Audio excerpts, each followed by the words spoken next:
সকলে মুহাব্বতের সাথে একবার দুরূদ ইব্রাহিম পাঠ করে নি। আল্লাহুম্মা সাল্লি আলা মুহাম্মাদিন ওয়া আলা আলি মুহাম্মাদ কামা সাল্লাইতা আলা ইব্রাহিম ওয়া আলা আলি ইব্রাহিম ইন্নাকা হামিদুম মাজিদ। اللهم بارك على محمد وعلى آل محمد كما باركت على إبراهيم وعلى آل إبراهيم إنك حميد مجيد. قالوا سبحانك لا علم لنا إلا ما علمتنا إنك أنت العليم الحكيم. اللهم صل على محمد كلما ذكره الذاكرون وكلما غفل عن ذكره الغافلون.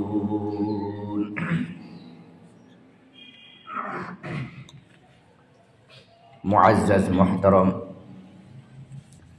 সম্মানিত মুসল্লিয়ানে কেরাম, মহান আল্লাহ রাব্বুল আলামিনের দরবারে অসংখ্য অগণিত শুকর যে আল্লাহ রাব্বুল আলামিন দয়া করে, মায়া করে, মুহাব্বত করে, ভালোবেসে তার ঘরে সবার আগে এসে হাজিরা দেওয়ার তৌফিক আনায়াত করেছেন।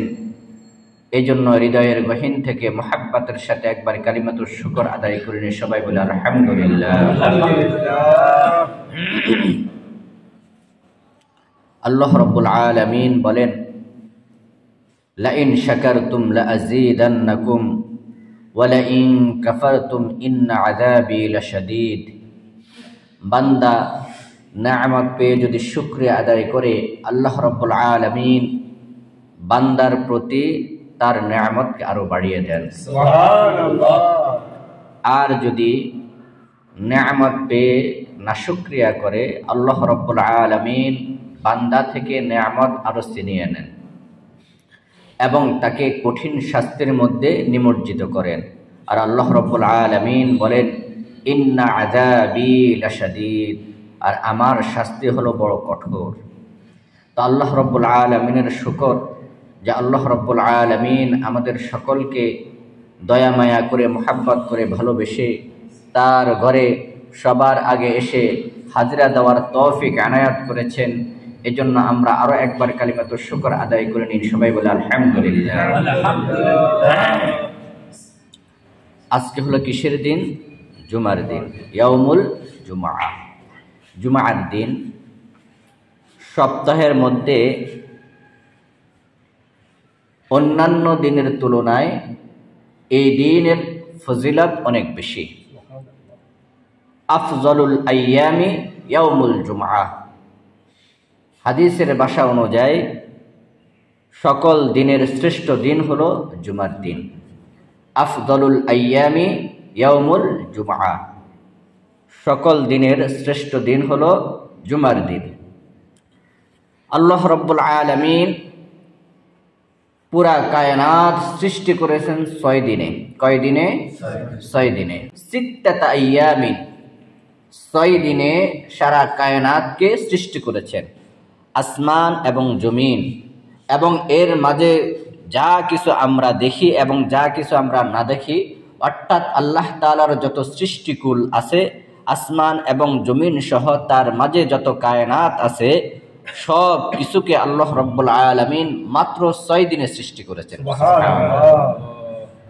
তো যদিও আল্লাহ রাব্বুল আলামিন কোন বললে ফায়াকুন হয়ে যায়, হ বললে সাথে সাথে সৃষ্টি হয়ে যায়, তারপর আল্লাহ রাব্বুল আলামিন সব কিছুর একটা নিজাম অনুযায়ী একটা সিস্টেমের মধ্যে আনার জন্য আল্লাহ রাব্বুল আলামিন সকল কায়নাতকে সৃষ্টি করেছেন মাত্র 6 দিনে।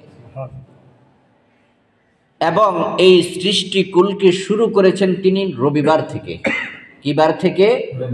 রবিবার থেকে সৃষ্টির সূচনা করেছেন, শুরু করেছেন, আর শেষ করেছেন ইয়াউমুল জুমআ, জুমার দিন। সুবহানাল্লাহ।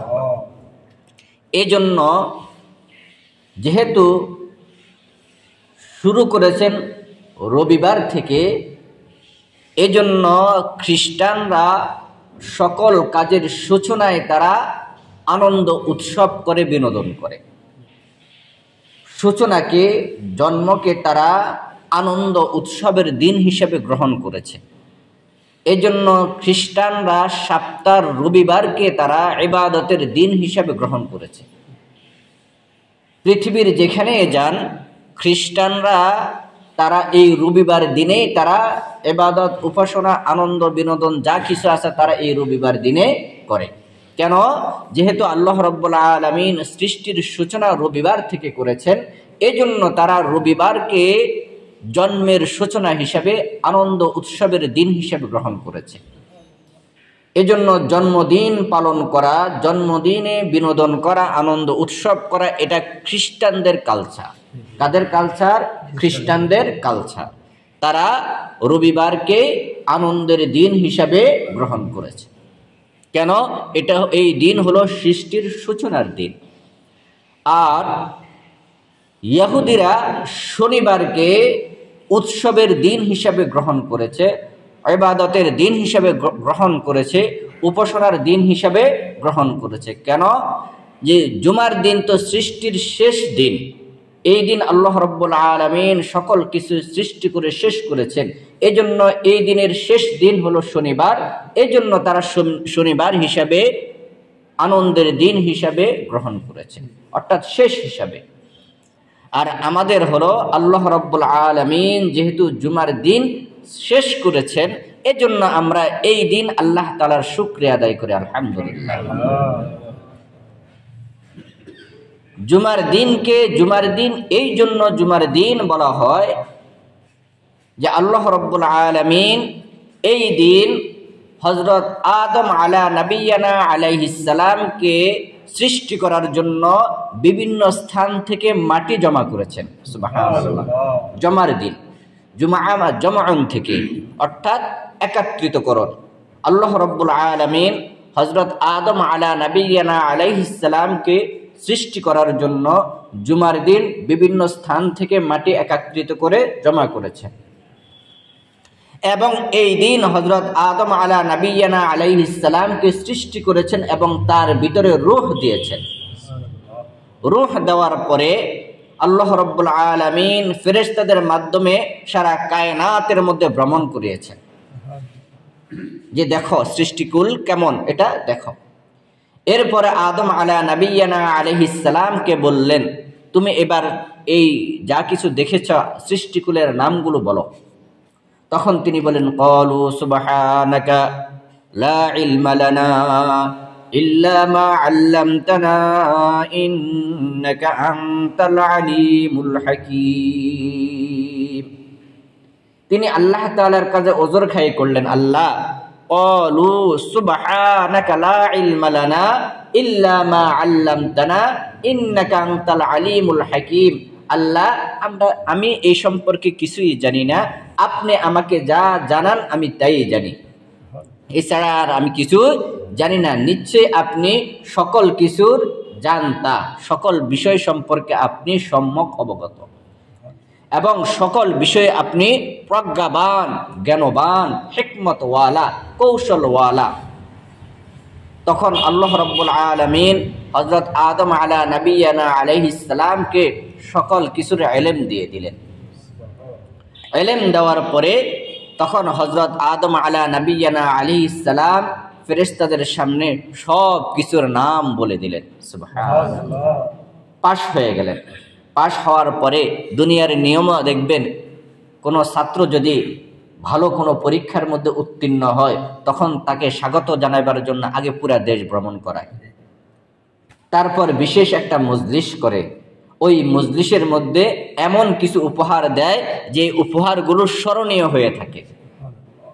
ঠিক হযরত আদম আলা নবিয়ানা আলাইহিস সালাম যখন সকল নামগুলো বলে দিলেন, তার মানে তিনি পাশ হয়ে গেলেন। তখন পুরা পৃথিবীকে তিনি আল্লাহ তাআলা ভ্রমণ করাইলেন।